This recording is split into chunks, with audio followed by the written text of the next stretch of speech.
Albrekan. It's a stick-on penalty.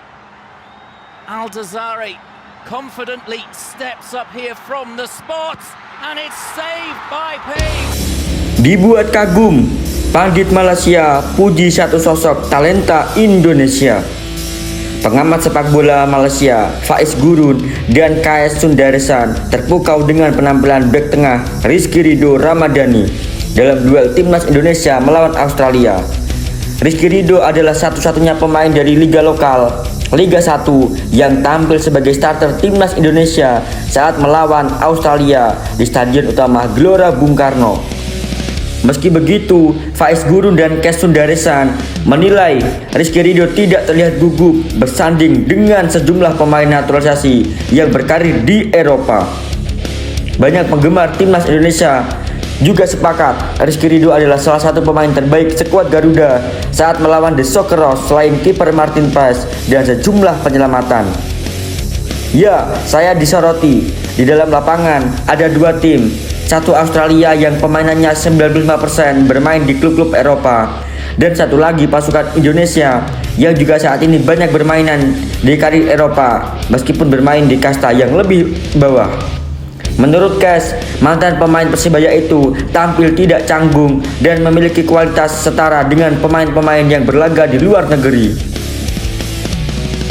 Sementara menurut Faiz, Rizky Ridho bermain baik lantaran pengalaman internasional bersama timnas Indonesia dalam kurun waktu beberapa waktu terakhir. Rizky Ridho masih berusia 22 tahun, namun sudah memiliki 38 caps dan sudah mencetak 4 gol di timnas Indonesia. Rasanya saya tahu mengapa Rizky Ridho tidak terlihat berbeda dari yang lainnya. Hal ini disebabkan karena penampilan dia yang sudah sangat banyak untuk timnas Indonesia. Tekanan dia pasti sangat tinggi ketika bermain di kandang sendiri, dan dia satu-satunya orang yang bermain di klub Indonesia. Saat bertemu Arab Saudi di Arab, terdapat dua pemain Persija di sana, yaitu Rizky Ridho dan Witan Sulaiman, ucap Faiz. Kabar kedua, Jordi Amat harus absen membela timnas Indonesia dalam dua laga pertama kualifikasi Piala Dunia. Jordi Amat sangat menyesalkan kegagalannya membela timnas Indonesia. Namun, pemain itu tersebut tetap merasa bangga pada perjuangan skuad Garuda. Saat ini, Jordi Amat sedang dalam tahap pemulihan. Mantan pemain Espanyol itu berharap segera pulih dan bisa kembali memperkuat timnas Indonesia. Pemulihan berjalan dengan baik. Pekan ini saya mulai kembali ke lapangan bersama tim. Terima kasih untuk doa dan dukungan dari semua penggemar. Jordi Amat bisa dikatakan sudah cukup uzur.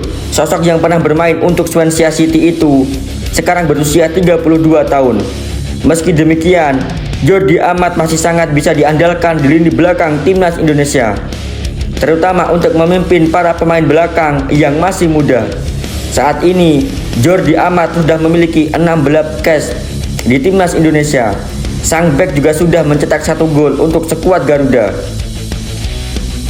Persaingan di skuad Garuda Indonesia semakin terasa sengit, apalagi dengan semakin bertambahnya para pemain keturunan di lini belakang.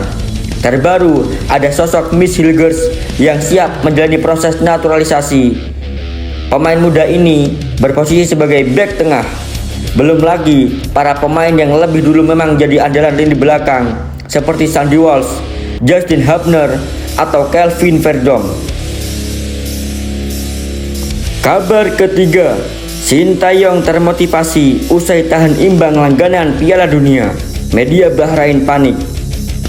Timnas Indonesia mengawali perjuangan di fase ketiga kualifikasi Piala Dunia 2026 dengan meraih 2 poin dari tim negara langganan Piala Dunia, yaitu Arab Saudi dan Australia. Tim asuhan Sintayong ini menahan Arab Saudi 1-1 pada Jumat 6 September. Kemudian Martin Paes dan kawan-kawan menahan Australia dengan skor 0-0 di Stadion GBK 10 September. Ini hasil di luar perkiraan. Sebagai tim berperingkat 133 FIFA, Indonesia awalnya diprediksi bakal jadi bulan-bulanan. Ternyata skuad Garuda bisa meraih 2 hasil imbang saat tandang maupun kandang. Sintayong merasa puas dengan perjuangan pemain dalam 2 laga ini. Semua pemain, baik yang tampil maupun yang cadangan, sama-sama berjuang saat latihan dan pertandingan. Pada laga lawan Arab Saudi dan Australia, para pemain melakukan pemanasan yang bagus. Secara pribadi, saya merasa puas dan apa yang bisa dilakukan, sudah dilakukan semuanya, ucap Sintayong. Selanjutnya, pada Oktober 2024, Indonesia akan melakoni laga tandang melawan Bahrain dan Cina. Bagi Sintayong, kedua laga ini sama pentingnya seperti melawan Arab Saudi dan Australia. Dalam jumpa pers setelah pertandingan lawan Australia, Sintayong mengaku belum memikirkan lebih jauh. Yang pasti, Sintayong akan melakukan yang terbaik agar terus meraih poin. Dengan adanya hal itu, media Bahrain ikut menyoroti kekuatan timnas Indonesia jelang bentrokan di putaran ketiga kualifikasi Piala Dunia 2026. Bahrain sempat tampil mengejutkan karena berhasil mengalahkan Australia di partai tandang. Tim asuhan Dragan Talajik menang tipis 1-0. Walau begitu, saat menjamu Jepang di kandang sendiri, Bahrain justru tak bisa berbuat apa-apa. Ia harus takluk dengan skor 0-5 oleh skuad asuhan Hajime Moriyasu. Selanjutnya, Bahrain bahkan melawan timnas Indonesia di putaran ketiga. Media Bahrain memperingatkan timnasnya. Pasalnya, anak asuh Dragan Talajik ini keropos di lini belakang. Seperti kebobolan 5 gol atas Jepang, mereka juga banyak melakukan kesalahan. Media Bahrain memperingatkan pelatih asal Kroasia tersebut untuk membangun kembali skuadnya ketika menghadapi timnas Indonesia. Sebab asuhan Sintayong bisa menjadi mimpi buruk bagi mereka.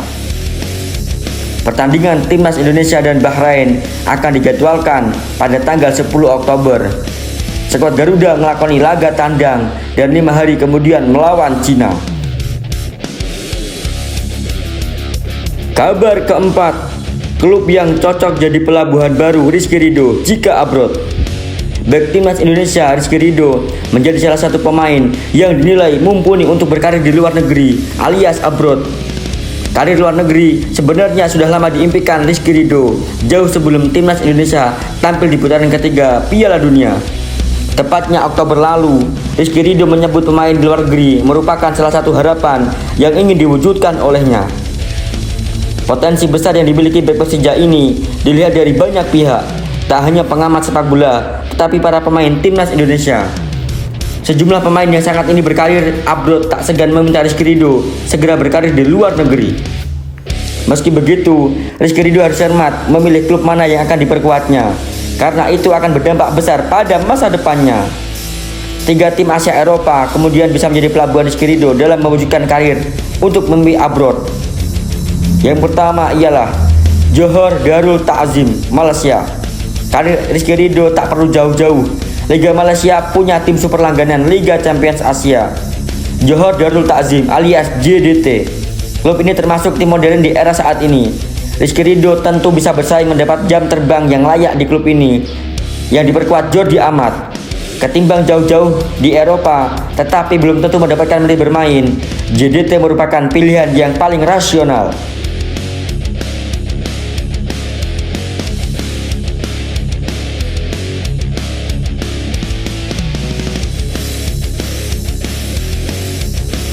Dua, Buriram United, Thailand.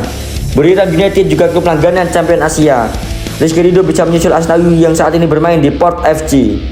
Sekali lagi, jaminan menit bermain merupakan hal yang harus didapat Rizky Ridho di usia yang produktifnya saat ini. Persaingan di Buriram tidak bisa dipandang sebelah mata, mengingat level Liga Vietnam yang masih berada di atas Indonesia.